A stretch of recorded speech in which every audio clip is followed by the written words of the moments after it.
Alors aujourd'hui, on est go pour le Wild Horn à plus de 3000 mètres, donc quelque part là-bas en haut. Il est un peu caché, Tu vois. mais il est là-bas. Et on est parti, sinon on est parti de cette espèce de petit barrage qu'on essaye de deviner péniblement avec la lumière. Et c'est juste trop beau avec le début des couleurs de l'automne, donc C'est vraiment incroyable. un gros kiff. Et puis voilà. Et naturellement, Non mais ça on peut pas éviter hein. Est-ce que tu veux profiter de ce moment pour faire, je sais pas, un petit récapitulatif sur ce qu'on a fait cette année? Peut-être qu'on peut profiter de cette rando clairement, hein. assez tranquille. On peut décomposer la discussion sur différentes parties de la montée. Ouais. On peut la terminer au sommet peut-être. Et on peut, pour chaque étape de la montée, raconter une montagne différente. Ouais. Par où est-ce qu'on commence? Par le... On a commencé par la tour de Maya, non? Bah, question, est-ce qu'on commence Chronologiquement avec cet été? Ouais. Ou est-ce qu'on commence avec la première montagne de ton récit qui marque le début de notre histoire? C'est-à-dire les diablerets de l'année passée. Ouais. Comme Ouais. ça, Ouais. chaque année, on se fait un petit vlog Ouais. qui récapitule l'année qui vient de passer. Ça marche. À chaque fois, on est calibré sur le mois de septembre, donc... Ouais, ça roule.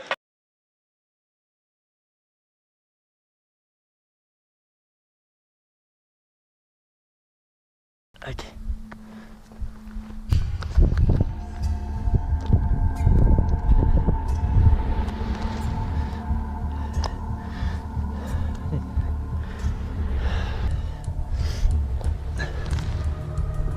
Ça tient pas. Je mets le pied là, je vais devoir te guider. Et je suis en bas.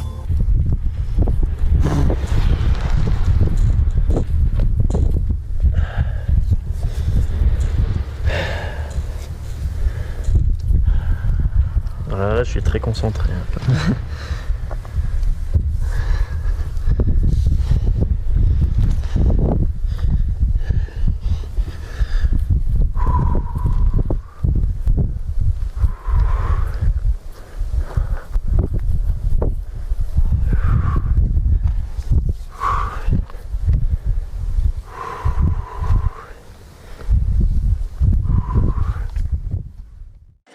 Alors, on a Diablerets. commencé par les diablerets, mais c'était 2020. déjà une très longue histoire parce que avant de commencer les randos, on a commencé le parcours ensemble, me semble-t-il.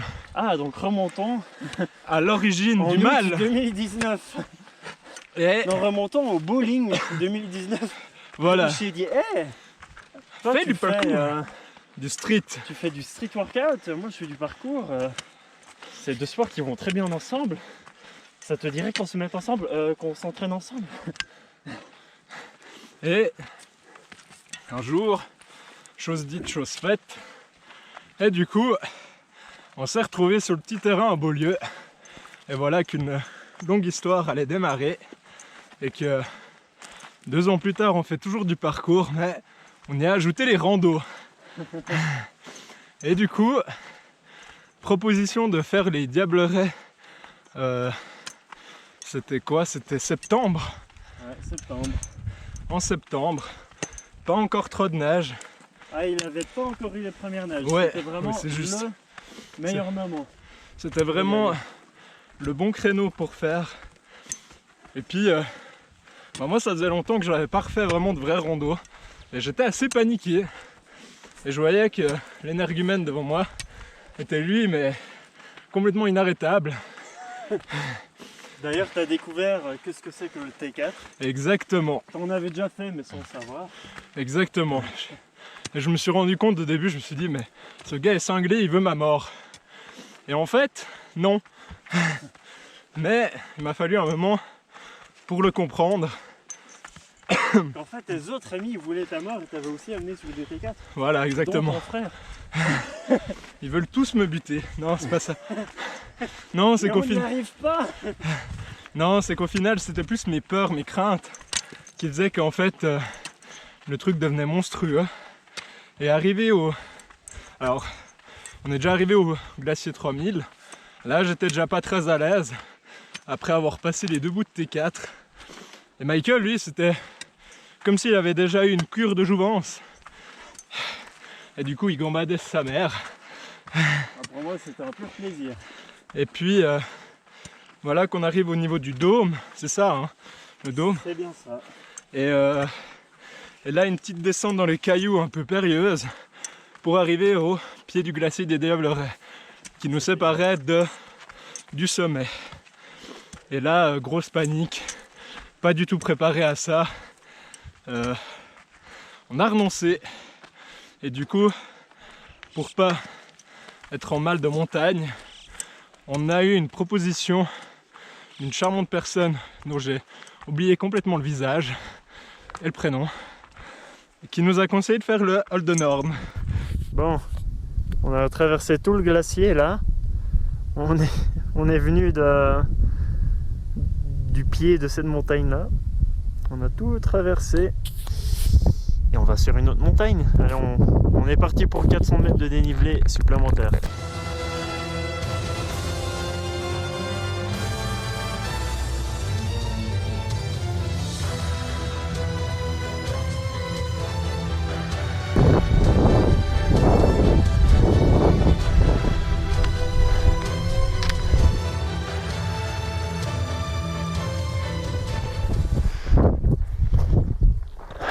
Oh oui, on l'a fait.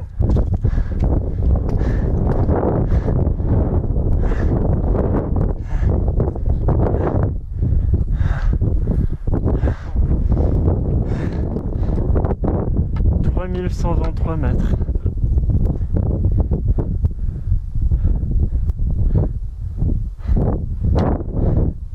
Michael, veux-tu raconter le Holdenhorn? Je te passe volontiers le témoin. Vas-y, à boule.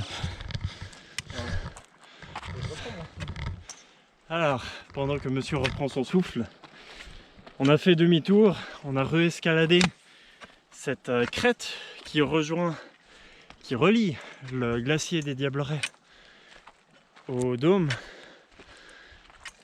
Et on se dirige vers le Holdenhorn, aussi appelé Bécadodon. C'est une montagne vraiment sublime. Elle a une proéminence de 400 mètres. Elle règne sur le glacier, pas le glacier des Diablerets, mais le glacier qu'on voit au glacier 3000, mais c'est pas ça son nom. Malheureusement, j'ai oublié son nom, mais voilà, c'est le glacier qu'on voit quand on va au glacier 3000. C'est juste un gros glacier tout plat. D'ailleurs, je crois qu'il s'appelle le glacier de l'Holdenhorn. Ah ouais? Ouais, je crois. Bah oui, parce que le Holdenhorn règne dessus. Enfin, ouais, il me semble. Maintenant, ça me revient. Bref, ce sera à checker. Et donc, on doit longer ce glacier qui est plat, mais très très long. Vu qu'on était en septembre, il était humide, mouillé. On n'avait pas vraiment des chaussures adaptées, mais on a fait avec. Et on a contourné ce Holdenhorn et on l'a grimpé. Il a été chouette.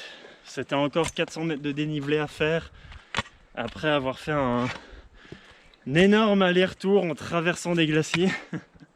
On était vraiment complètement fatigués, mais pour une raison étrange, on était encore motivé à continuer. Et voilà. Il y avait du T4 aussi.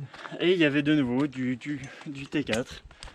Alors sur le Holdenhorn, c'est vraiment pas mal. C'est pas du T4 difficile, mais il y a de la caillasse qui se décroche par un moment, ce qui rendait le truc un tout petit peu précaire par endroit, mais c'était pas trop problématique. Et c'est ainsi qu'au bout d'un effort colossal, on a fait que 400 mètres de dénivelé supplémentaire. Pour nous maintenant, c'est pas grand chose. Et sur cette belle vue. Je peux vous dire que c'était notre premier sommet ensemble.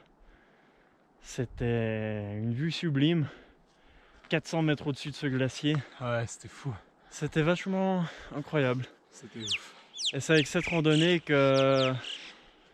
C'est cette randonnée qui a marqué le début de nos aventures. Ouais. Et ensuite, on a juste enchaîné comme des tarés. On a fait un peu les foufous après. Donc voilà, montagne suivante. Bon, c'était bien.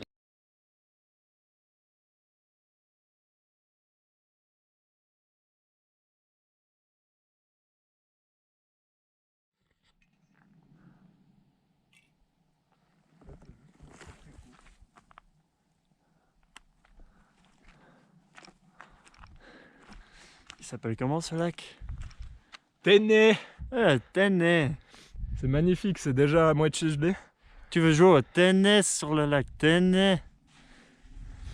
Ouais, et en parlant de lac, ça nous amène à notre deuxième aventure. Ma blague ne était- lui a pas plu. Non. Exactement. T'aimes les ténés. Pardon. Voilà, c'était la petite aparté. Non, tout ça pour dire, ça nous amène à notre deuxième aventure qui était finalement un demi-échec, on va dire.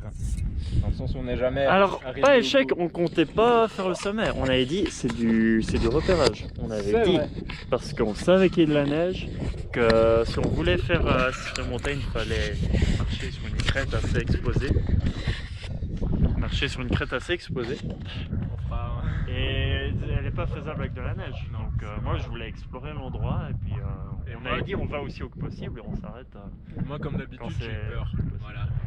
Globalement. Résumé de 2020. J'ai peur. Non, j'ai peur et du coup, bah, c'est vrai qu'on a quand même passé des murs d'herbe à escalader. On a fini avec de la neige jusqu'aux hanches, ce qui n'était pas très évident pour marcher, surtout que la pente était assez forte et il n'y avait pas de sentier marqué du tout depuis la fin du lac des Messons. C'était la galère en fait et c'était la deuxième expédition et je me disais ça y est, c'est reparti pour un tour de trucs foireux et effectivement hein, on a passé par 2-3 endroits où c'était assez délicat. Finalement on a fait une photo emblématique dans la neige avec le fameux piolet de Michael et puis ça a marqué quand même un tournant parce qu'on s'est dit c'était effrayant tout ça, mais moi ça m'a permis vraiment de me rendre compte que pour être prêt à repartir à l'aventure, même en faisant du moins dur, il fallait que je travaille tout ça. Et du coup, ben, c'était des bons indicateurs malgré le fait que ben, on s'est fait 2-3 frayeurs, notamment à la redescente, où on a traversé une rivière, sauf que bon, on l'a désescaladé un bout. Et ouais, c'était un peu compliqué, on va dire. C'était pas la meilleure des idées qu'on ait eues. Mais on s'en est sorti et puis voilà. Et du coup ben, ça a donné aussi du matériau pour passer au parcours par rapport à mieux développer l'aspect mental pour ma part et puis vraiment être prêt à encaisser. Mais si Michael se souvient bien, on a aussi pris bien le soleil ce jour-là. Oh oui, oh là là là là. Qu'est-ce que tu as à dire par rapport à ça, tiens? J'ai les paupières qui ont gonflé. J'avais mal aux yeux, tellement je m'étais cramé tout le visage. Alors là, se cramer les yeux, c'est assez spécial quand même, honnêtement. Et visage cramé, des cloques sur tout le visage, sur le front, c'était franchement assez dégueulasse. Je crois que les lèvres, elles étaient pas trop... Il n'y avait pas trop de cloques sur les lèvres. Alors que généralement c'est un des premiers trucs où les cloques se forment en montagne, surtout au ski. Mais voilà, c'était amusant. mais c'est là qu'on a, voilà, comme Xavier a dit, qu'on a pu faire cette photo emblématique de ce piolet. Je pense que jusqu'à présent c'est peut-être la plus belle photo qu'on ait prise. Mais c'était l'avantage de ce paysage recouvert de neige, c'est que les paysages sont juste complètement différents dès que tu as un lac et puis de la neige juste à côté. Genre un peu comme ici, je suis sûr qu'il est en train de mitrer avec des photos. Oui. Non, il est juste en train d'admirer. Mais non, il a déjà pris des photos apparemment. Donc voilà. J'espère que vous appréciez ce style de vidéo un peu différent. Voilà, c'est pas en mode musique viking et tout, c'est juste un petit récapitulatif de nos randos pendant une rando qui est un peu plus tranquille que d'habitude. Et en vrai, vu que celle-ci ressemble pas mal au Diableret, je voulais pas forcément refaire une vidéo en mode épique, musique et tout. Et j'avais aussi un petit peu la flemme de faire ça parce que ça prend beaucoup de temps et on en a déjà beaucoup fait cet été, des vidéos comme ça. Et vu que là j'ai commencé mon stage il y a 1 mois et que j'essaie de continuer à générer les vidéos pendant que je fais mon stage, c'est assez difficile. Donc voilà, et puis vu que de toute manière je voulais faire un espèce de récapitulatif, je me suis dit bah autant le faire pendant une rando. Donc voilà, le joli lac Téné. Sur le chemin de retour, je voudrais bien le toucher. Vraiment des gens plus haut. Je me souviens plus de l'embauche. Ah oui, c'est bon. Alors, on s'approche du Skideyjor. Et ouais, une fois qu'on arrive là, on sera au pied du glacier. Là, on est déjà à pratiquement 2600 mètres, ça avance très très bien. Et on peut raconter.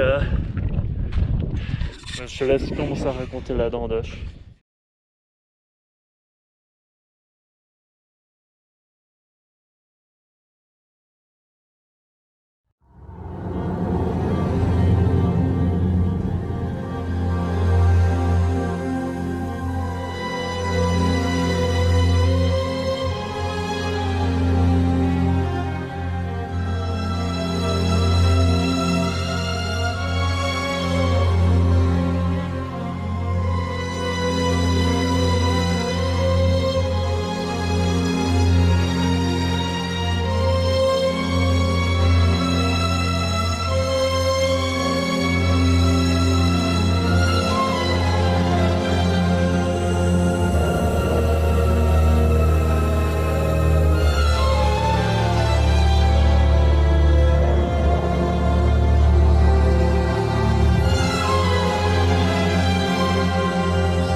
Dandoche. Donc, on était 3 loustiques.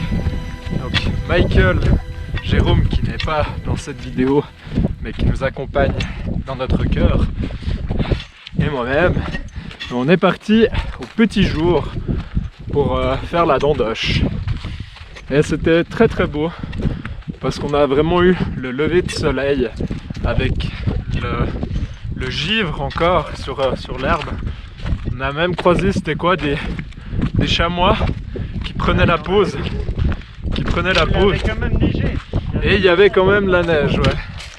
Et du coup, on a voulu monter, on s'est un peu trompé de chemin à un moment donné. Là, à gauche, la trace. Ah oui. Et du coup, on voulait s'embarquer pour ça, sauf que il y avait déjà plus de neige à un endroit, c'était déjà assez gelé à d'autres. Et puis il arrive le moment où c'est la grosse purée de poids, donc on voyait vraiment plus plus grand chose, c'était un peu la merde. Et Jérôme et moi, on décide de pas aller jusqu'en haut. Parce que lui, il avait pris des chaussures minimalistes. Voilà. Et ça va vachement froid aux pieds. Voilà. Et on le critique, mais finalement, on fait quoi? On est en chaussettes. Voilà, donc on est aussi... Mais on a des chaussures au cas où. C'est vrai. Lui, on n'avait pas. Donc il a fait demi-tour. Avec moi. Et puis on a attendu Michael pendant un moment. Lui, il est monté. On a vu après, dans sa vidéo, que c'était très beau au sommet. Il était juste au-dessus des nuages. Mais que ça avait été un peu galère et qu'il avait galéré à la redescendre parce que ce pauvre monsieur s'est retrouvé avec des méga crampes sa mère. Et du coup, on le voyait pas arriver. On a attendu vraiment plus d'une heure, enfin même je pense quasiment 2 heures. Et on se demandait, on se disait merde, on n'aurait pas dû le laisser aller tout seul. Et finalement, bah derrière le brouillard, il est réapparu sain et sauf. Enfin sain je sais pas, mais sauf en tout cas. Et voilà un peu l'aventure. On est redescendu tout ça, mais du coup bah on était 2 sur 3 à pas avoir été jusqu'au bout. Je sais pas, tu veux ajouter quelque chose Michael? Quel était ton sentiment en haut, tiens, par exemple? Le truc c'est qu'on va essayer de prendre la revanche. Enfin, pour toi c'est une revanche de la Dandoche. Ouais. On va essayer de la caser cette année. Même s'il y a un peu de neige, on a vu que c'est encore faisable tant qu'il n'y en a pas trop. Heureusement, il y a une webcam là-haut, donc on peut surveiller ça. Ouais, il y en a une. Ah pardon, je viens de taper l'orteil. À 200 mètres du sommet, il y a une webcam. Donc on pourra surveiller ça. Bref, il y a quand même un truc spécial qui s'est passé cette année-là, c'est que Jérôme qui était avec nous, il était torse nu et en short, malgré le grand froid et le fait qu'il y avait quand même pas mal de neige suivant où on était. Et ça nous a vraiment impressionnés. Et on s'est dit qu'on voulait faire pareil petit à petit. En tout cas en termes de minimalisme, toi tu avais quand même continué à rester couvert pour la plupart des randos. Ben, on le voit encore maintenant. Mais moi je me suis vraiment dit tiens j'aimerais me dénuder en montagne. Ça me plaît. C'est un exhibitionniste en puissance. Et bon, j'ai l'avantage et des avantages parfois d'avoir vite chaud. Ce qui fait que, enfin vite chaud lorsque je fais un effort. Et bon, c'est un désavantage parce que j'ai tendance à beaucoup transpirer lorsqu'il fait chaud. Mais lorsque je suis en montagne, ça me permet de me mettre torse nu et pas vraiment en souffrir. Et d'ailleurs là il doit faire près de 0 degré, il fera -3 une fois qu'on arrive au sommet. Et je me sens bien là. Je me sens franchement bien. Donc franchement c'est assez intéressant. Et du coup pour les petites balades, on va pas toutes les raconter, mais les balades qui ont suivi en hiver, j'ai continué à me mettre torse nu autant que possible. Je me mettais pas en short comme Jérôme. Ça c'était un peu trop pour moi. Mais voilà, j'étais torse nu, j'avais toujours une veste et tout ce qu'il fallait pour me couvrir. Une fois que l'effort était terminé, une fois que j'arrivais au sommet, c'était toujours intéressant de voir la réaction des gens qui me voient torse nu, qui trouvent ça complètement absurde. On était d'ailleurs allé encore plus tard dans l'année, là vraiment en hiver, il faisait jusqu'à -7 degrés. On est allé à la Berneuse, encore avec Jérôme. Donc là c'est vers Lézin. Il y a des pistes de ski, on a remonté les pistes de ski à pied, torse nu. Et les gens qui étaient à ski nous regardaient remonter les pistes, torse nu. C'était... Ouais, les regards qu'ils nous lançaient étaient assez drôles. C'était toujours drôle de voir la réaction de chaque personne, quoi. Très rigolo. Et depuis, j'ai fait pratiquement toutes mes randonnées torse nu. Les seuls moments où je me couvre, c'est quand il y a vraiment soit le vent qui tape, soit le soleil qui tape un peu trop et que je commence à cramer. Si on s'arrête. Et si on s'arrête. Et pour des très longues randonnées, il y avait quand même des moments où on s'arrêtait, donc là c'était pas mal de se couvrir. Donc voilà, là on a résumé à peu près ce qu'on a fait en hiver. Mais je pense que pour le prochain clip, ça vaut le coup de raconter le kilomètre vertical. Une fois qu'on a raconté le kilomètre vertical, je pense qu'on peut gentiment commencer à raconter ce qu'on a fait en été, quoi. Donc voilà. Oups.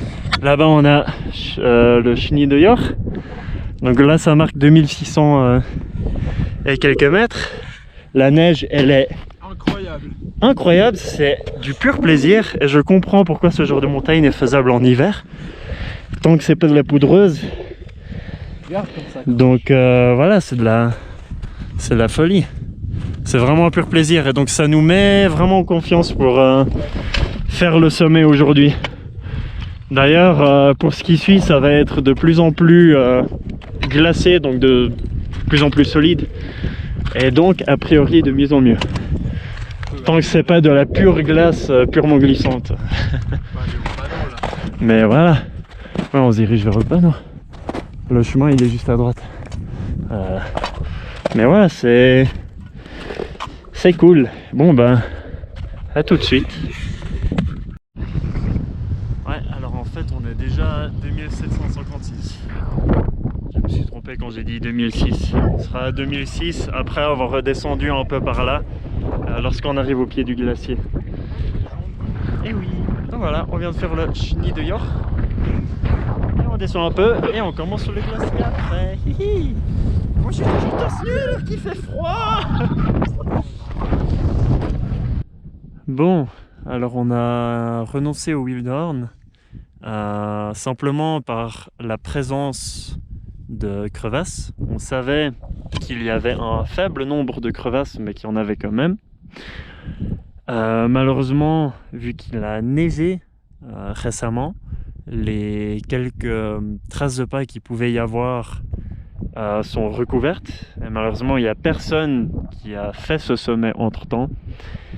Et étant peu expérimenté en termes de glacier, on ne voulait pas s'engager sur un glacier qui présente des crevasses et avoir le potentiel qu'une crevasse soit cachée par un pont de neige et qu'on tombe dedans. C'est ça le grand risque. Et vu qu'il n'y a pas de traces de pas, on ne sait pas vraiment par où passer. Donc c'est un sommet à revisiter à l'avenir. Peut-être déjà cette année si j'ai le temps et s'il ne reneige pas, sinon l'année prochaine. Mais c'est pas forcément un sommet qui presse parce qu'il est assez simple. Et d'ailleurs l'année prochaine, au lieu de descendre jusque là en bas et remonter par le glacier de Chichli, il s'appelle, on prendrait le glacier à gauche, le glacier de Tenay. On irait direct par là, ça nous fait gagner beaucoup de temps et voilà. Mais c'est les topos qui disaient de redescendre par là, donc voilà. Mais il y a tout à fait la possibilité de couper à gauche.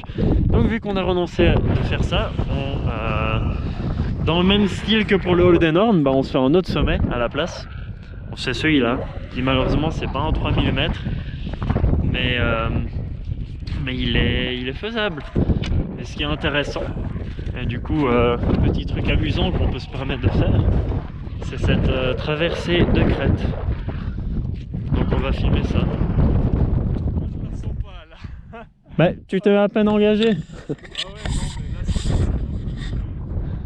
Mais vas-y un bout, hein, par ça. Moi au pire je t'attends là, y a pas de problème.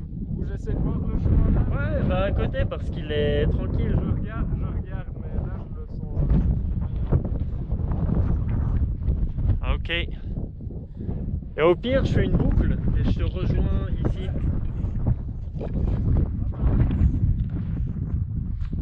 Il y a encore un petit peu de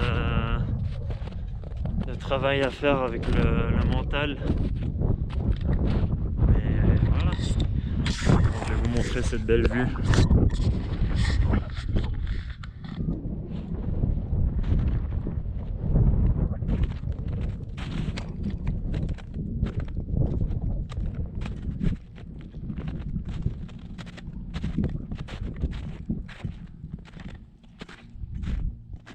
Franchement, je trouve qu'elle est assez large, cette crevasse. C'est peut-être pas l'impression qu'on a avec la GoPro, vu que je vous ai mis en hauteur. Et souvent en vidéo, ça peut paraître vachement étroit. En tout cas, plus que ça ne l'est vraiment. Mais ici, je me sens vachement à l'aise. Très honnêtement. Je marche juste, tranquillement, doucement, sur les traces de pas préexistants. Et puis voilà. Voilà, je vais faire très attention à ne pas perdre l'équilibre. Je vous repositionne. Hop là.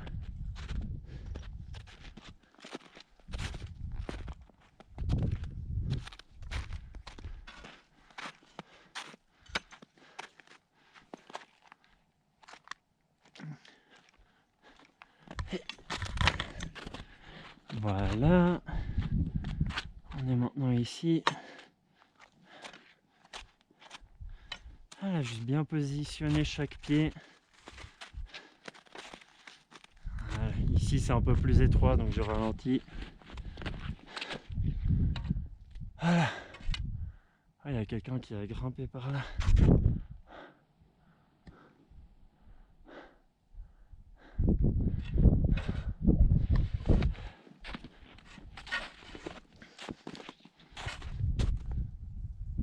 Ça se passe? Ok. Je fais la boucle, je te rejoins, je t'accompagne. Je fais la boucle. Et je te rejoins, comme ça on va ensemble au sommet.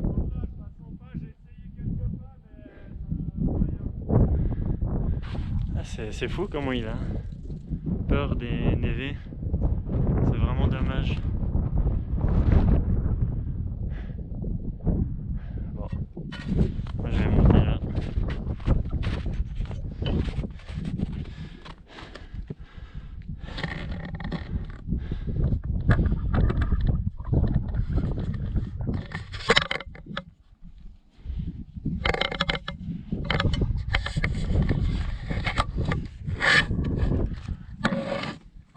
Hop là. Alors c'est un peu de la grimpe, mais c'est une facilité. Désolé que vous ne voyez pas sur le regard, mais je dois me tenir quand même. Je crois que pour redescendre ça, je vais quand même ranger la caméra et pioler. J'aurai certainement besoin des deux mains pour redescendre. Ok. Voilà, il y a un premier petit sommet ici.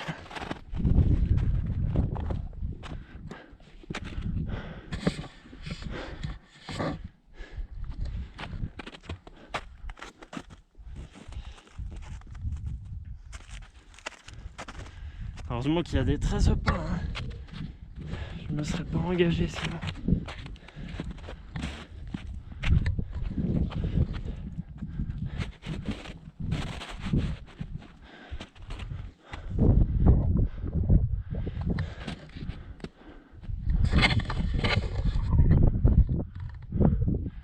C'est ici que je vais désescalader. Okay.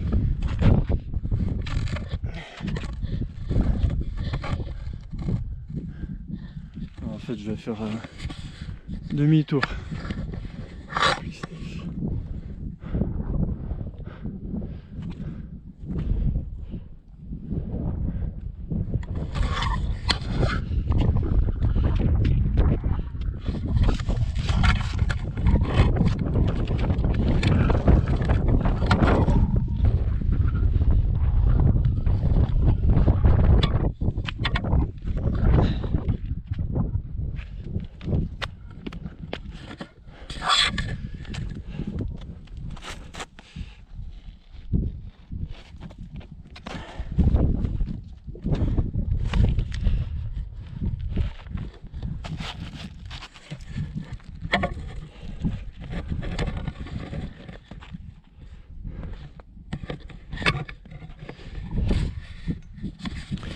Je vais vous ranger. Voilà.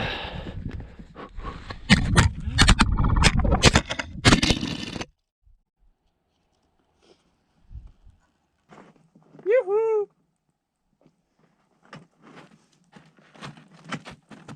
Ça va, on est toujours vivant.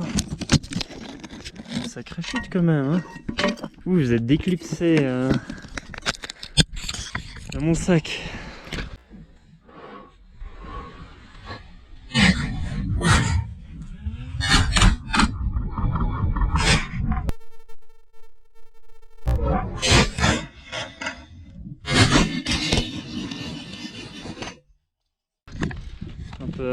Un peu dommage d'avoir pas vu la descente, mais bon.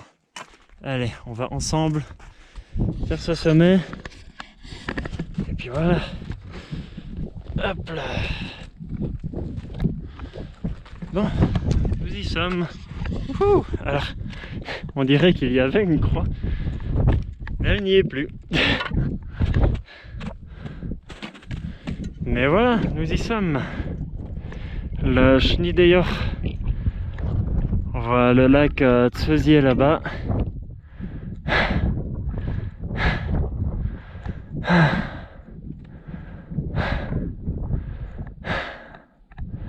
Incroyable.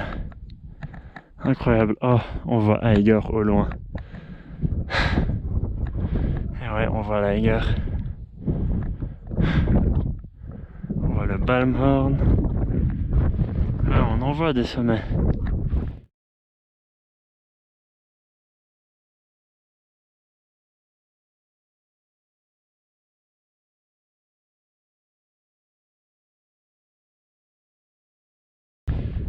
Magnifique.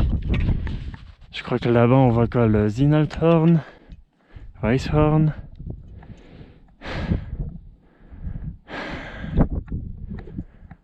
Ce sera le Cervin, ça.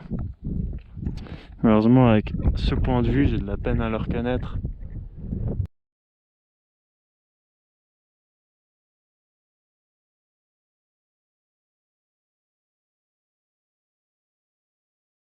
Mais bon.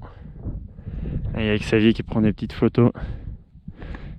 J'hésite à le forcer quand même à marcher sur ce bout de neige parce que, allez quoi, il a un piolet, il a tout ce qu'il faut. Franchement, il devrait pouvoir venir. On va voir, mais lui, quand il renonce à un truc, c'est vraiment qu'il a un blocage et qu'il faut pas insister. Donc je vais lui poser la question et s'il veut pas, il voudra pas. Mais c'est vraiment dommage qu'il se prive de faire des sommets. Très dommage. Mais bon. Qu'est-ce qu'on a de l'autre côté?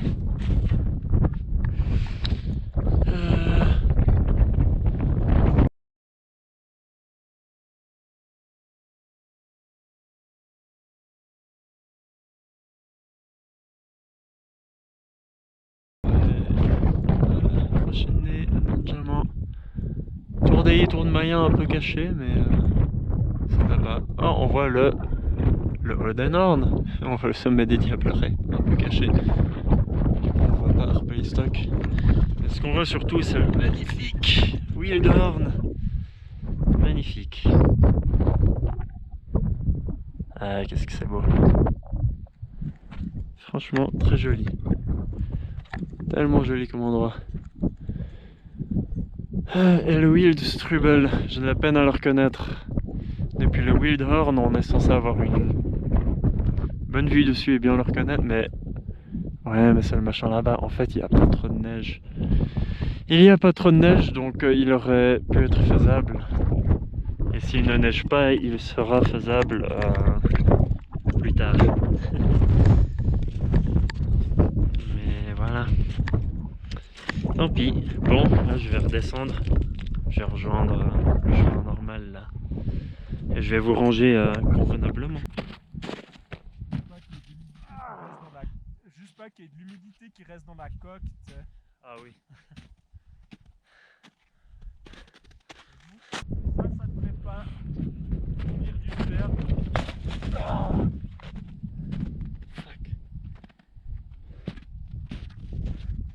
c'est en faire.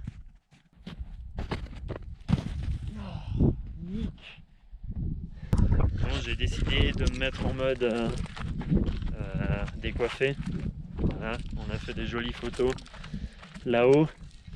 Donc comme vous avez pu le voir, je me suis amusé un peu tout seul sur la crête. Malheureusement, Xavier il a eu un blocage. Mais je dirais que c'est moins à cause de ses peurs, mais plus à cause du fait qu'il n'est pas du tout dormi, qu'en fait il se sentait pas assez concentré. Donc aller par où je suis allé, c'était pas la meilleure des idées, et puis même passer par le côté, bof. Si t'es fatigué et puis que tu te sens pas bien, faut pas forcer. Non, Donc, et en fait, voilà. je vois que j'ai clairement mal managé, comme quoi la préparation, c'est toujours important. Et que des fois, ben, par expérience et par un peu orgueil peut-être, ou par débilité, on a tendance à penser qu'on est capable de bien plus, puis on n'anticipe pas assez les effets de la fatigue sur la concentration. Voilà. C'est quand même le gars qui voulait pas faire le Wildstrubel parce que c'était trop long. Et puis finalement, on fait un truc plus court. Et il dit ah bah ça ira. Et puis en fait il se repose pas du tout. Mais bon, donc on peut parler du truc suivant intéressant que l'on a fait, qui était le kilomètre vertical.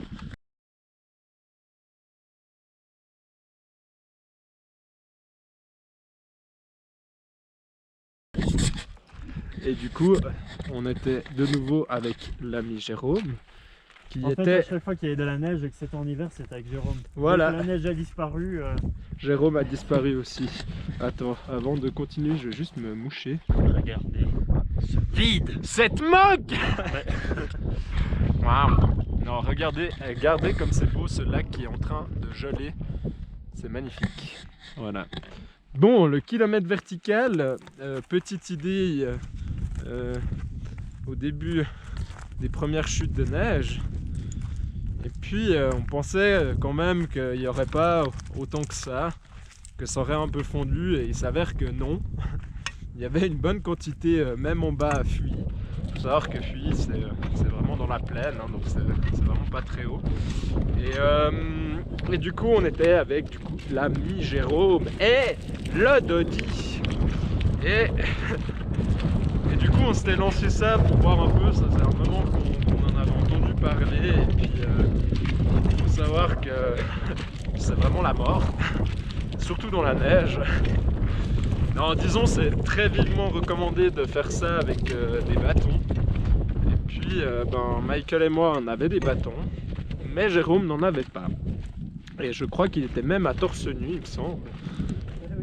Et il l'a fait de bout en bout. Alors il faut savoir vraiment... Ah non, j'étais aussi à torse nu. Ah, Dodi aussi, ouais, j'avais oublié. Alors Dodi et Jérôme étaient vraiment à... Enfin, étaient à torse nu. Et puis... Comment ? Faut savoir que sur le KM, ce qui est un petit peu vicieux, c'est que bah oui, ça monte raide, dans la neige c'est encore plus difficile.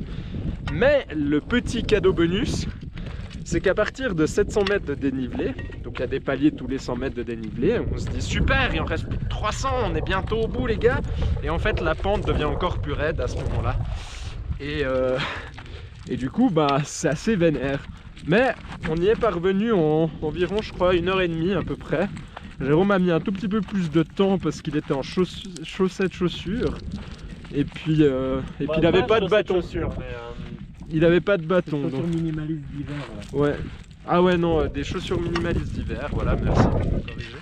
Et puis je me concentre aussi parce que on est en train de descendre là actuellement. Vous voyez. Et faut pas faire de la merde.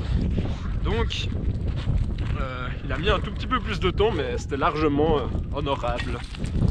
Voilà, Dodi, as-tu quelque chose à rajouter ?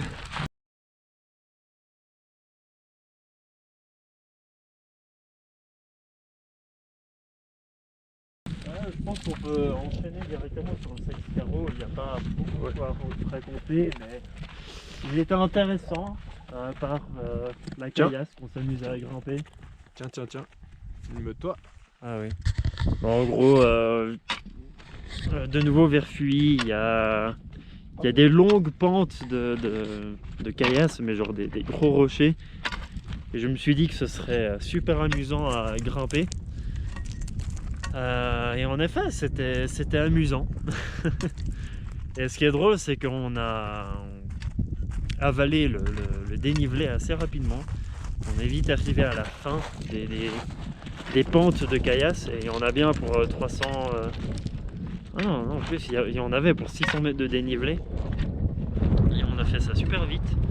Après, on s'est dit bon bah on a déjà fini, on continue à monter. Finalement on a juste continué, puis on s'est arrêté au Sexcarreau. C'était très joli, on a fait des jolies photos là-haut. Il n'y a rien de spécial en soi, mais ce qui était vraiment intéressant, c'était cette grimpe par les rochers.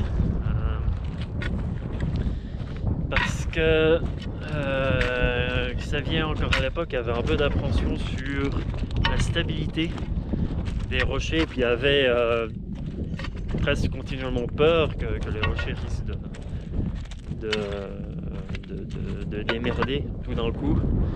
Mais il avait fini par voir que généralement les gros rochers avec une certaine pente, ça a tendance à tenir vachement bien, il y a pas mal de stabilité, et que ce qui est plutôt foireux, c'est les tout petits cailloux, c'est la petite caillasse. Là tu te retrouves un peu comme sur une espèce de sable à une pente raide, et là c'est pas terrible. Donc évidemment des pentes très raides avec des gros rochers, là c'est dangereux, parce que si le rocher sur lequel tu poses les pieds commence à débouler tout d'un coup, bah, tu tombes avec. Mais avec la pente qu'il y avait ce jour-là, c'était pas un problème, c'était vraiment très très stable. Donc voilà, c'était cool, et ça, je pense que ça t'avait permis pour quand on est allé au Grand Chavalard et qu'on est monté tout droit, là t'étais bien à l'aise, donc je pense que ça avait aidé. Et puis un autre truc qui était cool, c'est qu'on voyait justement, il me semble, le Grand Chavalard au niveau des paravalanches. Donc le côté par lequel on vous expliquera. Voilà, petit teaser, tu veux que je reprenne? Ouais. Bah du coup on peut peut-être quand on arrive au lac vous parler de la première randonnée qui a marqué vraiment le début de nos vidéos, c'est-à-dire la tour de Mayen.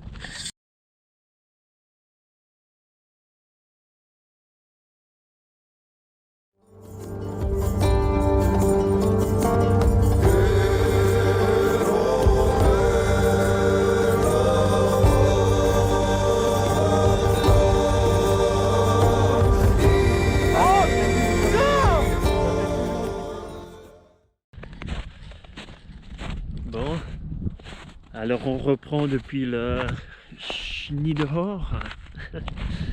Maintenant, on est un peu plus tard dans la saison. On est le 7 novembre. On est en train de se faire la dandoche. Alors vu qu'on est en novembre, il y a beaucoup plus de neige. Là-bas on voit la magnifique dandoche. On est en train de faire le tour par le nord. On va arriver sur la crête ouest et puis monter par là. Et ensuite on va compléter le tour en descendant par la crête est si possible, et s'il n'y a pas trop de neige. Et puis voilà, on complétera la boucle comme ça. Donc là on continue toujours en mode minimaliste. Je suis à torse nu alors qu'il doit faire moins 3, moins 4 degrés, je sais pas combien. Et puis ça va, il y a un petit peu de vent, c'est pas trop gênant. Et voilà. Et puis je suis en skinners comme d'habitude. Alors j'ai les chaussures comme il faut dans mon sac à dos au cas où je commence à avoir froid aux pieds. Voilà, pour l'instant, tant que je garde un rythme élevé, ça va, c'est pas trop mal. Du coup, continuons cette espèce de vlog qu'on avait commencé l'autre fois. Je pense qu'on s'était arrêté juste avant de parler du du début de ce qu'on a fait cet été, en commençant au mois de mai ou au mois de juin. J'oublie quand exactement. Ah, t'es juste derrière moi. Et du coup, je pense qu'on avait raconté à peu près tout ce qu'on avait fait jusqu'à la Tour de Mayen. La Tour de Mayen, c'est quand j'ai commencé à faire nos petites vidéos. Ah. Et là, c'était le début de quelque chose d'autre. C'était le début des Skinners. Et puis Xavier qui a fait pratiquement toute la montée pieds nus. Il a fait des bouts dans la neige pieds nus. Il a fait la caillasse pieds nus. Franchement, j'ai été fortement impressionné par ça.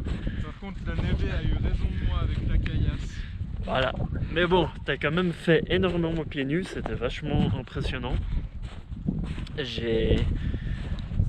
J'avais vu là que j'avais pas du tout la même corne de pied pour me permettre de faire ça, mais j'étais quand même très content de tout faire en Skinners, ce qui était vraiment une expérience, et j'ai pu faire monter et descendre comme ça.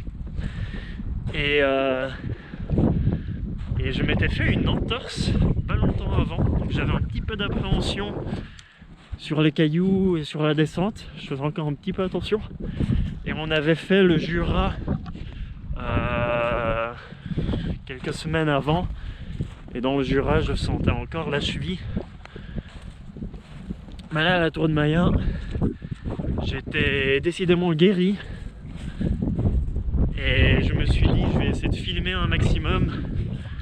J'avais acheté une Steadicam, j'avais cette GoPro depuis un moment, et je me suis dit je vais essayer de filmer un maximum et tenter d'en faire une vidéo.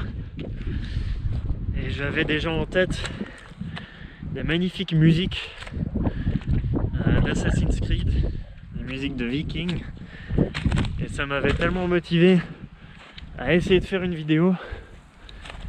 Et du coup voilà, c'est ce que j'ai fait, et franchement ça donnait pas trop mal,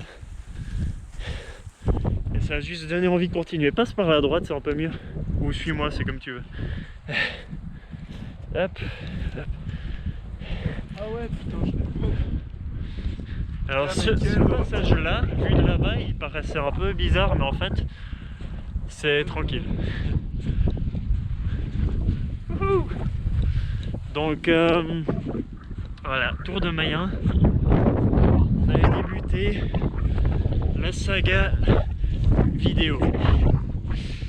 Qu'est-ce qu'on a fait ensuite? On a fait le pic Chaussy.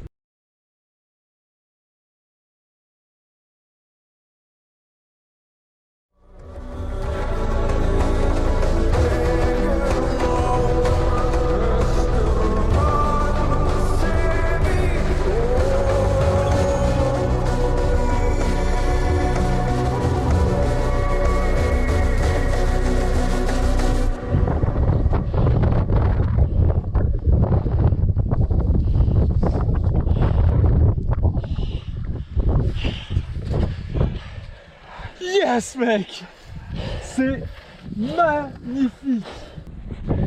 Xavier s'était acheté les Skinners qu'il a pu inaugurer en se faisant le Grammont depuis Vouvry.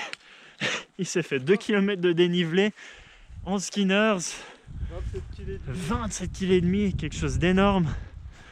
Il a tout défoncé, de nouveau très impressionnant en termes d'endurance, de pied et d'endurance cardiaque et tout. C'est impressionnant.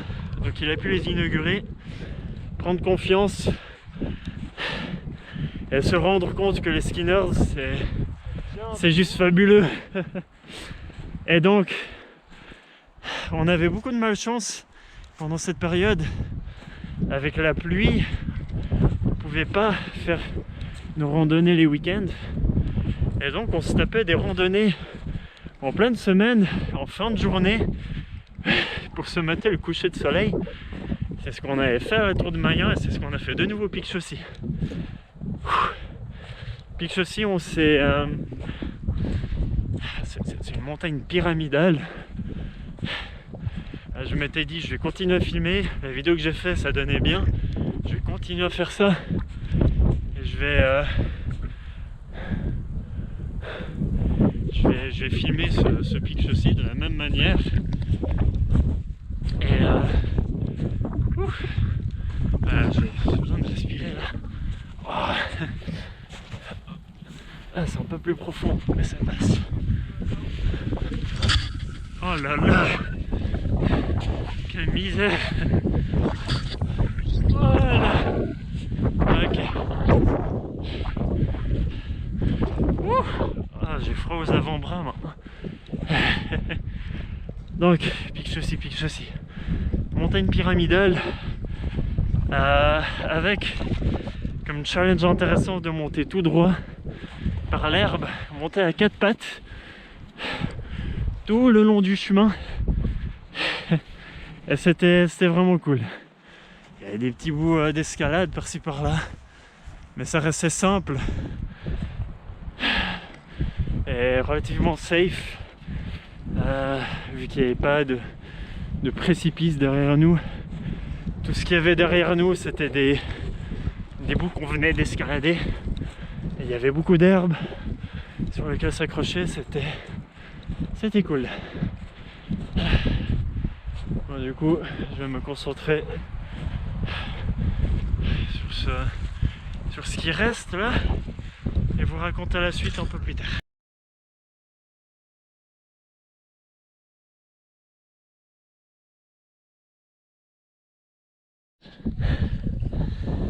Ah, super joli comme endroit. Alors là, on est à l'ombre, il y a beaucoup de vent, la neige était épaisse par endroits, on n'avance plus aussi vite. Je me suis quand même rhabillé. Bon, je suis toujours en short, donc ça c'est rigolo, mais ah, là la neige elle était bien épaisse, je devais quand même remettre les chaussures. Mais je suis resté un bon moment vraiment dans la neige, c'était cool. Du coup, entre la Tour de Mayen et le Pic Chaussy, on avait fait une tentative du Grand Chavalard, mais ce jour-là, c'était juste après un examen pour moi. J'avais eu un examen, mon dernier examen, le matin même. J'avais peu dormi, j'étais peu hydraté, il faisait extrêmement chaud. Et on a commencé par le kilomètre vertical.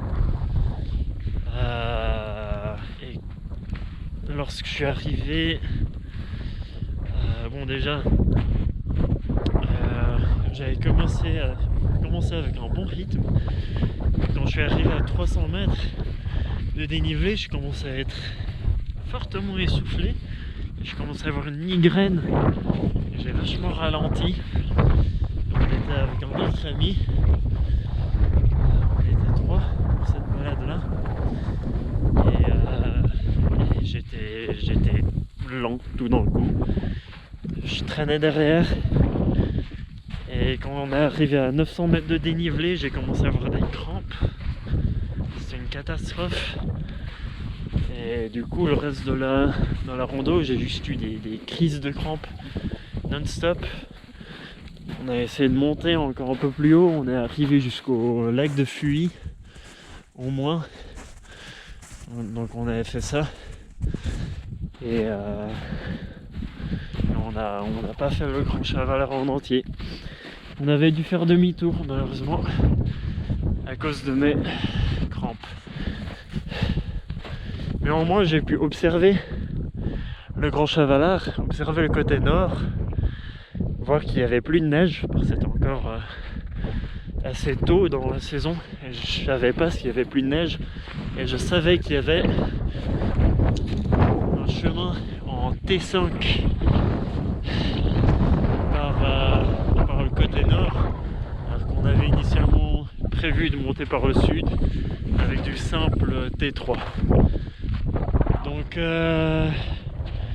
Donc je m'étais dit voilà, on va retourner bientôt, mais vu qu'il n'y a plus de neige, on va tenter ce T5. et explorer pour la première fois à quoi est-ce que ça ressemble du T5.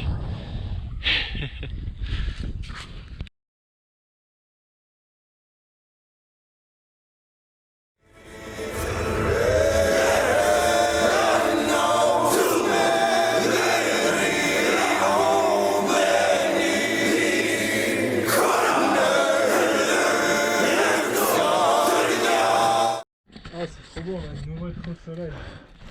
Bon alors Xavier, ça fait 1 ou 2 heures qu'on n'a rien filmé. Dur, dur. Mais c'est beau là, c'est beau. Bah incroyable. ouais. J'ai poussé Xavier dans ses limites mentales.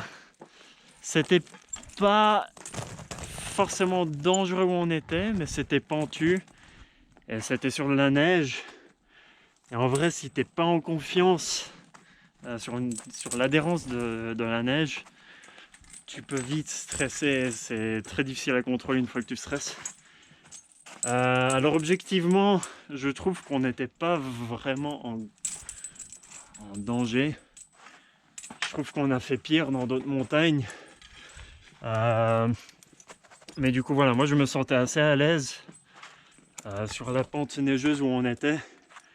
Les quelques fois où ça glissait, la glissade s'arrêtait super vite.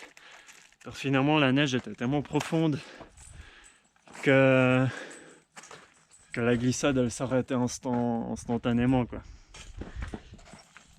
Donc voilà, moi je pense que ça allait, mais c'était quand même impressionnant. Et du coup c'était difficile pour Xavier. Je tiens à dire que Michael est ma bonne étoile, une fois de plus. Du coup, j'ai décidé, maintenant qu'on a commencé le passage en T4 complètement verglacé, j'ai décidé d'enlever les chaussures, de filer des crampons à Xavier, et puis de me remettre en chaussettes. Parce que moi, je n'ai aucun respect pour les montagnes. C'est comme ça. Désolé de faire trembler la caméra autant d'ailleurs. Mais voilà, j'essaie de grimper à une main sur du T4 verglacé. Donc veuillez m'excuser. Quand même, un peu de respect quoi. On va faire un petit saut. Hop là. Donc, j'avais raconté Tour de Mayen, Pic Chaussy, l'échec du Grand Chavalard. Du coup, l'étape suivante, c'était le Grand Chavalard en question avec du T5. Et là, Xavier, il était dans un très bon état mental. Donc, je pense qu'il peut raconter comment ça s'est passé. Alors, si tu veux, je vais filmer derrière moi. Et tu peux parler à la caméra.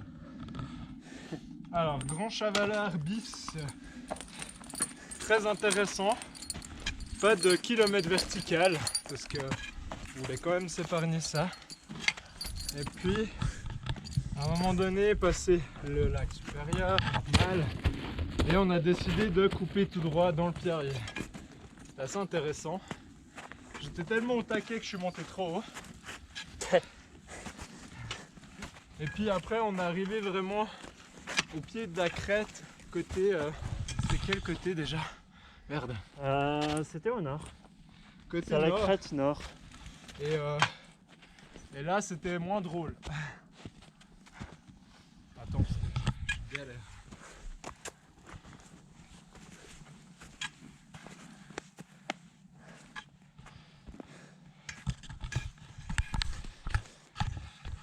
Wow. Ah, on arrive déjà Au refuge. au refuge. Trop bien. Splendide.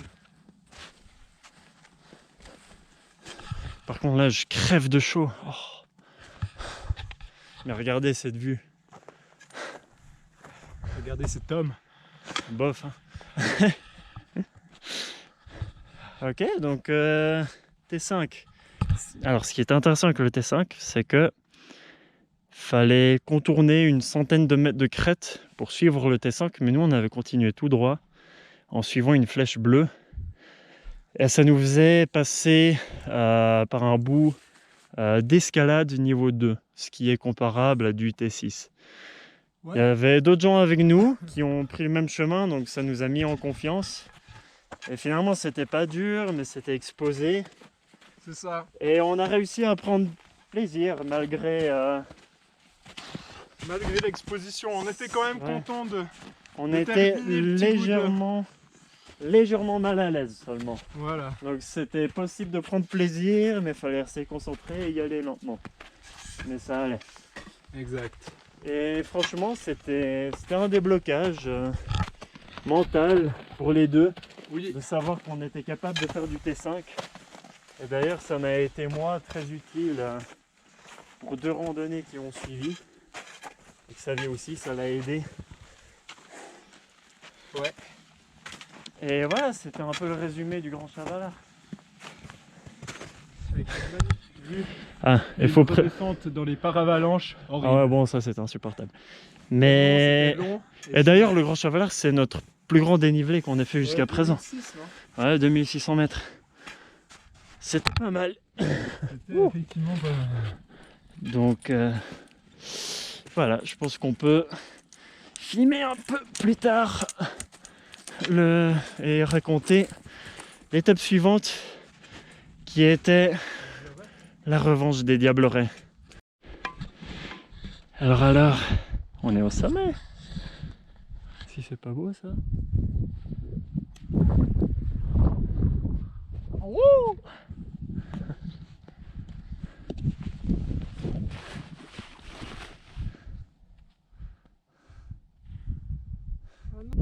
Ah non, attends. Non, il tourne toujours. Non, attends, je comprends rien.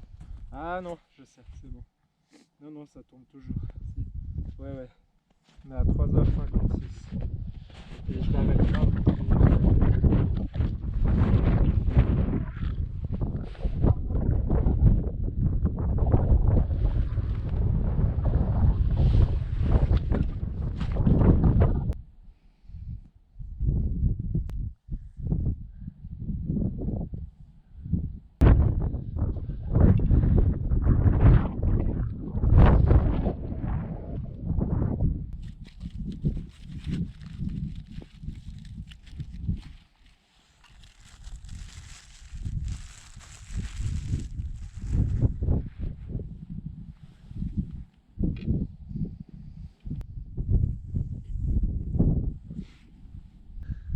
Je voudrais bien les photos avec le Natel alors.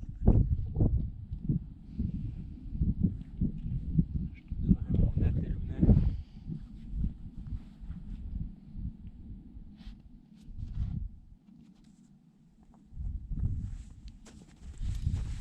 Voilà, je pense que je suis satisfait. Yes, trop bien.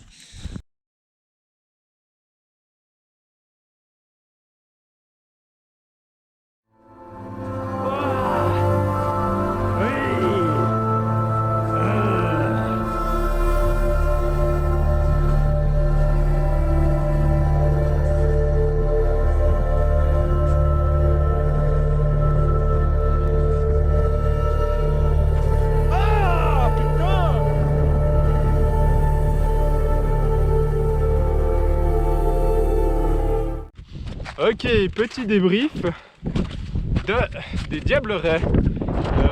Troisième tentative. Dès les premières minutes, La deuxième, c'était pas une vraie tentative Ouais. parce qu'il y avait beaucoup de neige et puis on s'était dit qu'on allait peut-être pas forcément la faire. C'était pour le fun. Alors pour Michael, c'était la 2,5 tentative. Ouais, bon. Non, effectivement, là c'était plus du repérage. C'était pour la luge. Ouais. On était allé pour la luge. Oui, et pour manger des boules de neige. Voilà. Non, c'est vrai, en soi, c'était plutôt la deuxième, mais c'était un peu la troisième fois qu'on allait dans le coin. Et dès les premières minutes, on a rigolé parce qu'on a vu le temps et au vu de ce qu'on avait fait au Grand Chavalard, on s'est dit, mais on va lui rouler dessus cette montagne. Et summum, c'est que comme aujourd'hui Michael, on avait les deux des chaussettes chaussures, alias nos skinners, avant que je me pète la gueule dans la boue. Et du coup, on était parti pour faire le max en chaussettes chaussures avec toujours des chaussures au cas où. Et déjà arrivé au bout de T4, les premiers, bah, on a beaucoup ri, on s'est bien amusé. Ça nous a semblé d'une facilité très déconcertante. Et puis après on est arrivé à passer la cabane, un gros névé où on est monté finalement tout droit comme des bûcherons. Et puis ça tenait quoi, ça s'accrochait pas mal. Après petit moment sur Glacier 3000 qui paraissait, oh putain, franchement interminable. Et arrive le moment où on passe, c'était le dôme, hein, c'est ça? Le petit sommet, c'est le dôme. Donc on passe le dôme. Et là, dernier bout un peu de désescalade avec les cordes. Et incroyable sensation. Une petite anecdote avec les amis. Oui, alors on a revu des alpinistes ultra équipés, bien plus que nous, remonter et on voyait tout leur matos et tout ça, alors que nous on avait des chaussettes chaussures quoi, donc c'était très contrasté. Et ah oui, on était ouais, il y avait ça aussi.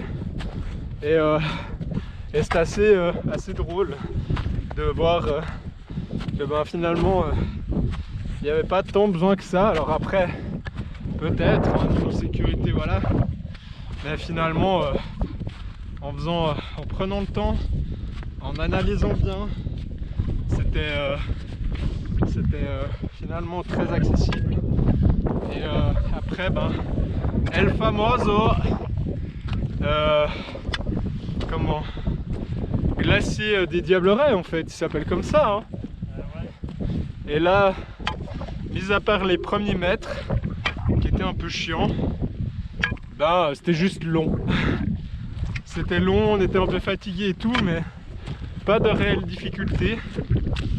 Et puis enfin cette magnifique croix, enfin, après plus de 3h30 à peu près de rando, quelque chose comme ça, on était enfin parvenu à la deuxième tentative au bout de notre périple. Et puis on a eu vraiment le sentiment que c'était ridicule en fait, alors que bah non, ça reste challengeant et tout ça. Il y a des bouts où il faut rester concentré, mais ça nous a paru tellement une évidence, une simplicité que ouais, on a surkiffé. Et puis c'est de là que vient le fait qu'on ne respecte pas les montagnes, ce qui n'est pas forcément très très bien, mais c'était très marrant. Mais tu as ajouté quelque chose, Dodi? D'accord, on est quand même resté en skinners malgré toute la neige du glacier. Ouais. C'est... Ah oui, C'était agréable. Genre, c'était notre première expérience vraiment dans la neige. On se rendait compte, genre, mais comment on arrive à pas avoir froid aux pieds, à avoir une telle sensation d'agréable, quoi. C'est... Ouais, c'est un pur bonheur. Et, une adhérence sur la roche incroyable, quoi. Ah ouais, c'était... Escalader, désescalader, génie, quoi. Genre, vraiment, tu pouvais te foutre sur une paroi presque verticale, et en fait, la roche là-bas, elle est bien granuleuse, donc ça fait un peu mal aux doigts, parce que ça te râpe comme pas possible. Mais pour les skinners, ça accroche, t'es genre glué dessus, et puis il y a des moments où je me tenais genre sur un truc presque vertical, et ça tenait sans problème, c'était juste impressionnant, quoi. Donc voilà, ça... ouais, quelque chose à rajouter, que à aucun moment on a utilisé les cordes ou les chaînes sur cette montagne. Alors, comme t'aimes le dire, on n'avait plus aucun respect pour cette montagne. Non. Elle est équipée pour nous, on y va en chaussettes, Comme des malenfants. en short, on est sur un glacier à plus de 3000 mètres d'altitude et on se balade presque en pyjama quoi, genre autant y aller en pantoufles. Enfin, allez. Totalement absurde.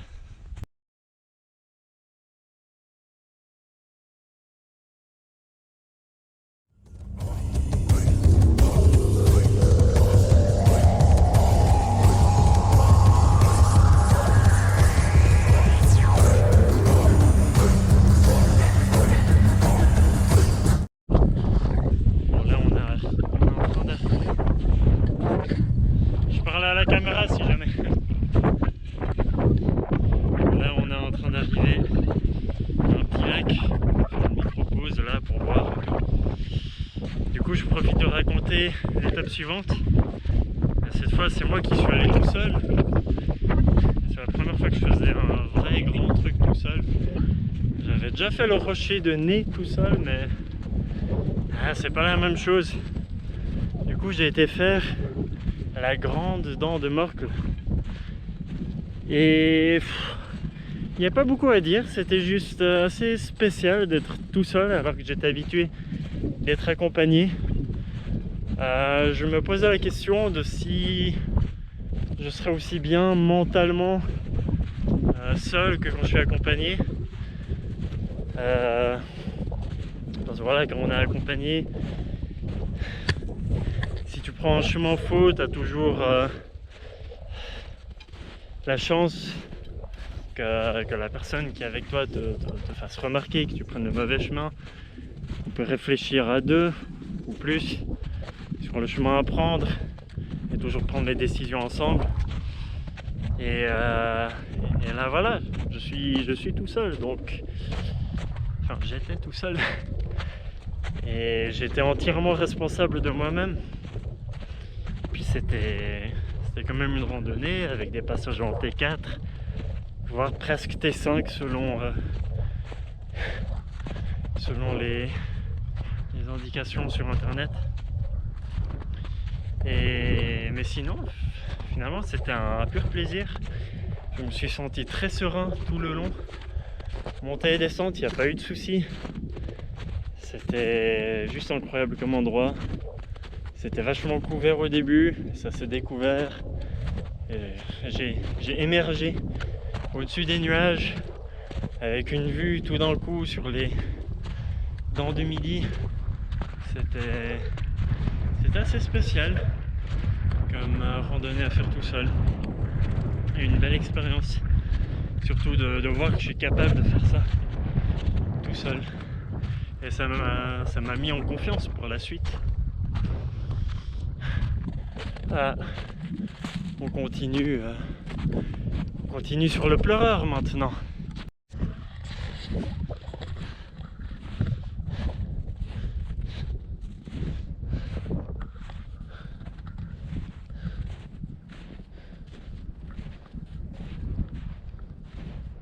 Voilà.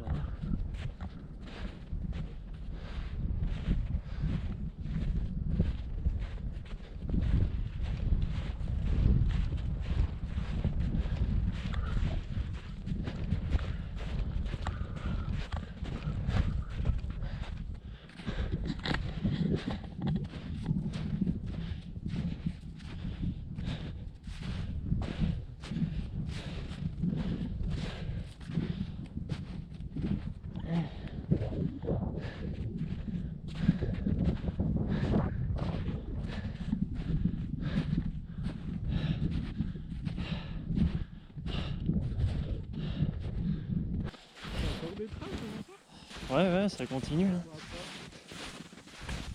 Ah oui. Toi et tes soucis de traces, franchement. La lignée, du coup je les voyais vraiment pas.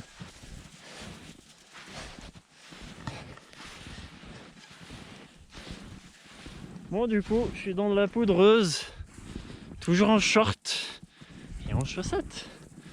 Quelle idée merveilleuse!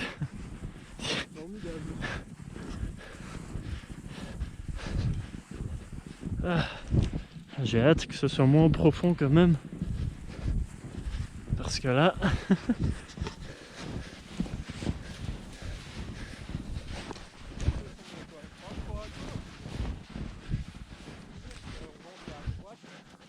Ouais, mais ça se rejoint, c'est...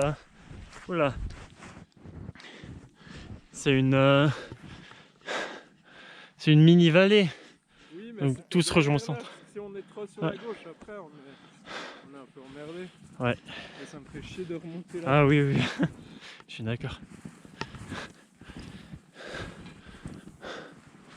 Ah. Bon, on a presque fini de redescendre. Comme vous avez pu le voir, je suis resté en chaussettes sur le bout avec la neige poudreuse. Là, il y a toujours de la neige. Je suis toujours en chaussettes. Je comprends pas trop comment ça se fait que je résiste. Et pourtant, je sentais mes orteils. Je sentais que ça devenait froid, mais je résistais. Ça faisait pas encore mal. Puis dès qu'on est sorti de la poudreuse, c'était de la neige comme ça. Et la chaleur m'est revenue dans les pieds. Très surprenant et bizarre. Genre la chaleur revenait dans les pieds alors que je marchais encore dans de la neige. C'est assez absurde. Mais bon. Donc l'étape suivante, c'était le pleureur, mais je vais laisser Xavier raconter ça.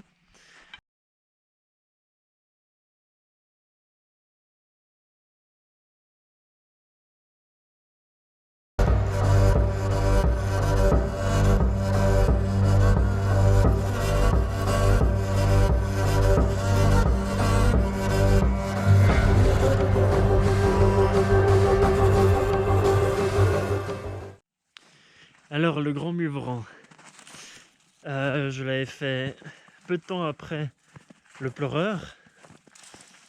C'est une randonnée que j'ai fait tout seul de nouveau. J'avais troué mes skinners au pleureur, mais ils étaient encore à peu près utilisables. C'était les talons qui étaient troués, mais l'avant des skinners était encore en assez bon état, donc je me suis dit que j'allais juste achever mes skinners sur le Grand Muvran. Donc j'ai été faire ça. J'ai réussi à presque le faire intégralement en skinners. Mais qu'est-ce qu'il y avait de spécial avec cette montagne?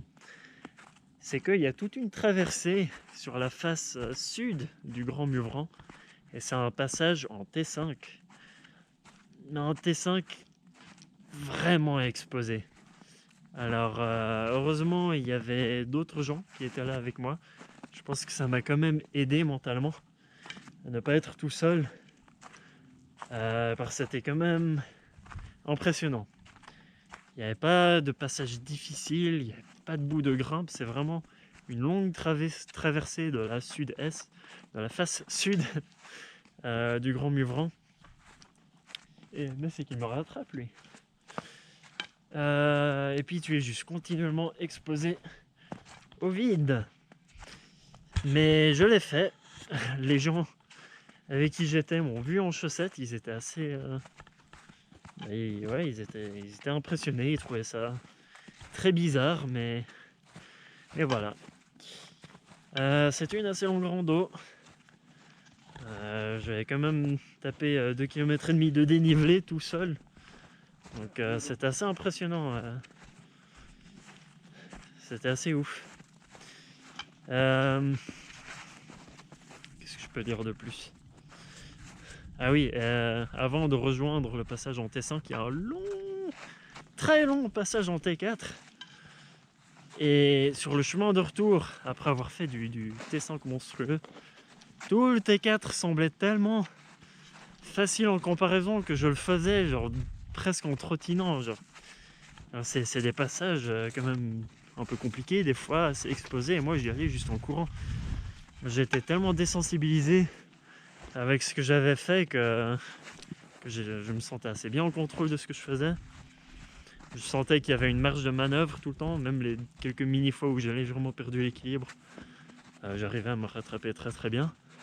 Quand j'y rattrapais, c'est pas que je tombais, c'est juste que je reprenais l'équilibre, et même en déviant un peu de côté, j'étais pas en train de tomber d'une falaise, quoi. Donc il y avait une marge de manœuvre, et je restais en dessous de cette marge de manœuvre, donc ça allait. Donc j'étais assez content après cette randonnée de voir de nouveau une avancée de mon mental. Et depuis, je pense que mon mental, il est assez bon. J'ai fait des petites randonnées depuis. On est allé vers l'Eiger faire du repérage. Et puis je me sens extrêmement à l'aise là. Donc voilà, je suis vachement content de comment j'ai pu développer mon mental cet été. Vachement content. En termes de difficulté pour l'année prochaine, j'ai pas envie de faire des choses plus dangereuses ou plus explosées ou risquées que le Grand Muvron. Pour moi, c'est à peu près le summum que j'ai envie d'atteindre. Parce que c'est assez risqué quand même, mais ça reste quelque chose que tu peux contrôler assez bien. Mais j'ai pas vraiment envie de faire plus que ça. Donc, parce que ça veut dire que je veux pas faire du T6. Bah si, j'aimerais bien faire du T6, mais qui soit moins exposé. Parce que le Grand Muvron, il est connu pour pas forcément être dur, mais être très exposé. Donc voilà, pour moi, il y a un peu de choses qui s'équilibrent. Ça fait que c'est un T5 assez difficile, celui que j'ai fait au Grand Muvron, en termes de mental.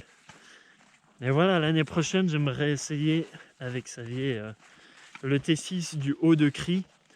Et de ce que j'ai pu voir, c'est comparable à ce qu'on a déjà pu faire au Grand Chavalard. Donc je pense qu'on est tout à fait capable. Et de ce que j'ai pu comprendre, c'est pas plus exposé que ce qu'on a eu au Grand Chavalard. Donc ça reste dans l'acceptable pour moi. Mais voilà. Du coup, voilà.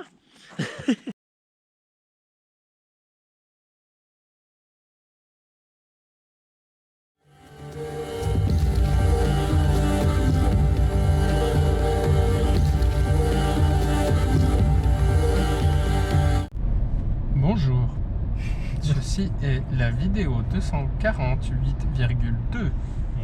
Non, je déconne. Non, paraît-il que je dois parler du pleureur, alors on va parler du pleureur. Qu'est-ce qui s'est passé au pleureur? On était sur une bonne lancée avec le Grand Chavalard, les Diablerets, on s'est dit yes, on est trop fort. On s'est dit, le pleureur, il n'y a que 1800 mètres de dénivelé, mais ouais, c'est rien. Grave erreur de jugement. C'est rien. Et là, c'était la douche froide déjà. Non, quand même pas, mais c'était beaucoup plus dur que les 1800 mètres pouvaient laisser supposer. C'était de la belle grosse caillasse des familles, mais c'était incroyablement beau parce qu'on est monté vers le barrage de mon voisin. On a traversé le barrage, puis après on montait 2 petites échelles. Ensuite, on avait 2-3 petits lacets dans l'herbe pour monter, puis on a eu deux bouts, je crois, avec la chaîne, hein, c'est bien ça, 2 bouts avec la chaîne. Et puis là, c'était très drôle parce qu'en fait, on s'amusait à ne pas prendre la chaîne parce qu'on trouvait que les prises d'escalade étaient clairement bien trop cool à essayer pour ne pas le faire. Et puis il s'avère que sur la deuxième portion comme ça, on croise une charmante dame qui s'empresse de me dire tu sais, tu peux prendre la corde, puis qui me passe à côté en mode chamois des familles, et en fait elle s'arrête quelques mètres. Oui, c'est vrai, il y a une corde. Ouais, genre merci de l'info, puis elle fait quelques mètres, puis après elle s'arrête, puis on tape la discu, puis il s'avère que c'est l'incroyable, l'incontournable Géraldine Fosnart. Grosse freerideuse, wingsuiteuse, je sais pas si ça se dit, mais quelque chose comme ça. Enfin, qui aime beaucoup les sports extrêmes, qui adore la montagne, et du coup, on a fait tout un bout avec elle sur ce pleureur. Et pour la petite histoire, elle nous a même attendu au sommet avant de repartir en wingsuit. Et là au sommet, c'était quoi, Dodi? Hein, parce que cette montagne, hein, le Dodi, hein, il me dit oui, on va faire ça. Hein. Et le truc, c'est que c'était la veille de mon week-end d'enterrement de vie de garçon. Et c'était un peu mon cadeau à toi. Voilà. c'était un peu l'enterrement avant l'heure. Qui a failli se passer. Arrête. Et... Cette vidéo veut rien dire. Mais si. Et du coup, il y avait déjà un petit peu une ambiance un peu particulière et tout ça lié à ça. Puis le fait que on croise Géraldine Fassner, qu'on puisse prendre des photos, qu'on puisse discuter, échanger. Enfin, c'était vraiment incroyable. Parce que moi, c'est une de mes idoles dans le monde de la montagne, des sports extrêmes. Enfin, voilà, humainement, c'est vraiment une de mes idoles. C'était quand même le coup de chance juste incroyable de la croiser, genre de tomber le bon jour. Apparemment, c'est une montagne qu'elle fait souvent, mais. Ouais, mais c'était un gros coup de chance. Imprévu, quoi. Et puis une météo, mais incroyable aussi. Un soleil merveilleux. Et au prix d'un effort considérable, on est arrivé enfin au sommet. Et là, moi, j'ai pleuré. Voilà. Non, c'était incroyable. Il y avait une vue magnifique, il y avait un panorama juste grandiose. Par contre, c'est vrai que la montée, il y a des moments un peu exposés comme ça. Il y a des moments un petit peu de semi-escalade, c'est vraiment de la caillasse. Et en fait, il faut savoir que quand on a terminé un peu la deuxième portion, après il y a un peu un petit bout de sentier, puis après il n'y a plus vraiment de sentier marqué, et du coup c'est un peu au petit bonheur la chance où on monte, puis après on longe sur la crête. Suivez Géraldine. Ouais, c'était un peu suivi le vieux guide, et du coup c'est vrai que c'était assez éprouvant. C'était aussi la première fois pour nous deux, je crois, où on montait à 3704 mètres d'altitude. Jamais été aussi haut. Jamais aussi haut. Et c'était quand même 500 de plus que notre record précédent qui était les Diablerets. Voilà. Et c'est vrai que moi j'ai senti à un moment donné que je devais un petit peu ralentir parce que je commençais à sentir un peu l'effet de l'altitude. Finalement c'est passé, mais c'est vrai que c'est des moments où il faut apprendre à gérer. Et c'est vrai qu'avec le soleil, le pierrier, ça avait tendance à vraiment faire un petit peu des zones de chaleur. Enfin, ça faisait vraiment une très forte chaleur et c'était pas très évident à gérer. Et on a fait ça parce qu'on n'a pas dit en quoi on a fait ça. Comme d'hab. N'importe quoi.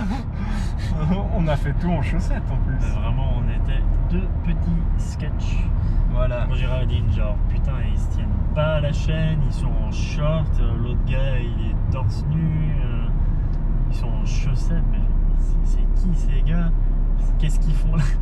C'est pas n'importe quelle montagne, c'est pas comme une petite dent de diamant que tout plein de gens font, un truc débile dans le Jura, où tu peux aller en voiture, enfin, c'est quand même une montagne assez conséquente. Ouais. Ouais, c'était violent. Je me demande si au début ils se disaient genre c'est deux touristes qui s'y connaissent rien en montagne qui vont se tuer là-haut. Alors qu'on a une certaine expérience et qu'on aime le challenge minimaliste et puis on paraît un peu étrange mais... Ouais, mais qu'en fait on sait beaucoup plus ce qu'on fait que ce qu'on donne comme impression et surtout...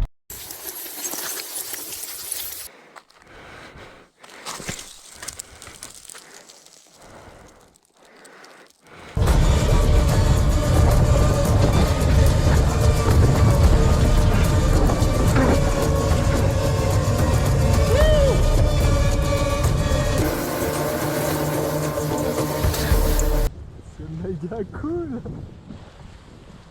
Ouais, regarde ton pied gauche comme il était avant. On ralentit, voilà, stop. Pareil. Là, on n'a pas les crampons, hein. Voilà.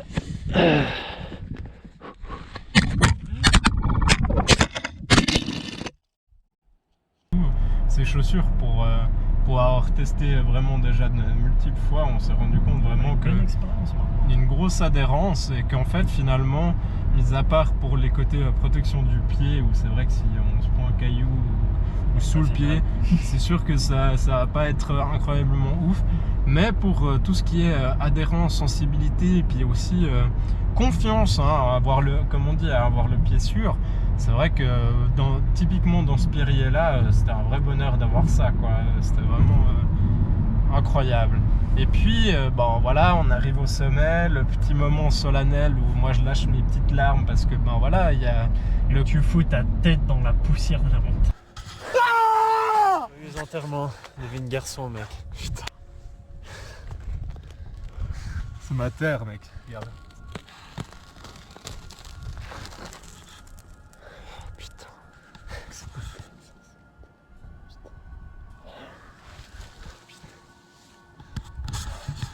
Je vais en prendre plein.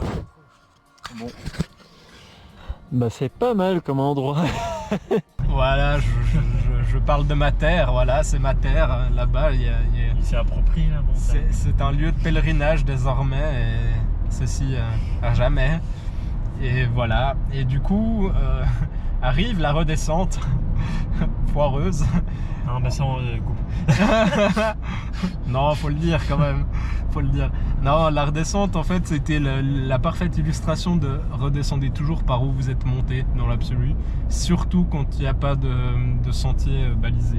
S'il y a un sentier balisé, bon, ça n'a pas grand impact de ne pas reprendre le même chemin. Mais là, c'est vrai qu'on a voulu s'éviter de reprendre la crête. Et on suivait un sentier. Et à un moment donné, on devait descendre quelques mètres dans une espèce de mini-falaise, mais qui ne devait pas poser de soucis d'après ce que le topo avait dit sur internet, le gars qui proposait ça. Et en fait, il s'avère que visiblement, on a tourné beaucoup trop vite. Sauf que, bah voilà, encore une fois, on ne savait pas trop. Il fallait contourner une falaise, ouais. Et en la contournant, il fallait arriver au bout et enfin tourner à droite. Nous, on a vu que le sentier tournait à droite plus tôt. Et on a juste tourné à droite. Voilà. Je sais pas pourquoi on n'est pas allé jusqu'au bout, mais ça... Voilà, et on a pris... C'est évident qu'il fallait tourner à droite. On a pris cette décision, et c'est vrai que les premiers mètres, ça semblait être un peu des marches, donc on s'est dit, c'est là. Ça semblait simple au début. Voilà, et ça l'était, hein, les premières marches, c'était exposé, mais c'était pas... on s'est dit, bon, si c'est des marches comme ça jusqu'en bas, qu'on fasse quelques mètres de plus, c'était pas un souci. Et en fait, il s'avère que non, en fait, on n'aurait jamais dû être là-dedans, et on a eu un moment de frayeur extrême. Il y a eu un premier petit passage où on a bien suivi, où il y avait une espèce de petite cascade qui humidifiait toute la zone et qui faisait que on devait quand même la traverser.